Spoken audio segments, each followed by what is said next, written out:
पुण्यामध्ये नीलम गोऱ्हे यांच्या घरासमोर आंदोलन करण्यात आले। जागा वाटपावरनं पुण्यामध्ये शिवसेनेत नाराजी आहे।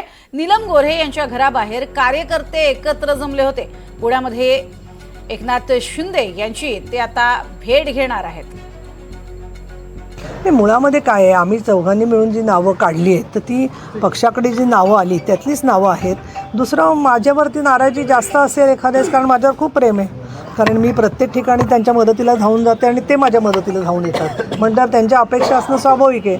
आणि दुसरं, पक्ष म्हणून विचार केला म्हणूनच शेवटी पक्षाचेच लोक आहेत ना, जे लोक आहेत ते पक्षाचेच आहेत ज्यांची नावं आली आहेत ते। आणि दुसरं महत्त्वाचं म्हणजे उद्या दुर्दैवानी समजा असं झालं की आपल्याला युती होतच नाही आहे, तर अशा वेळेला सुद्धा लढताना मी त्यांना सांगितलं सगळ्यांना की काही ठिकाणी 2 इच्छुक आहेत, 3 इच्छुक आहेत, तिथेही पक्षाचा निर्णय ऐकायलाच लागेल ना। तिथे असं निदर्शनं करून आलेत आणि बोललेत आणि लगेच ती तिकीटं घेतली असं होऊ शकत नाही आहे, ते समजू शकतात। फक्त त्यांची अपेक्षा भाजपकडून आहे, पण ती भाजपकडे डायरेक्टली त्यांनी जाऊ नये असं मला वाटतं, त्यामुळे त्यांनी माझ्याकडे मांडली।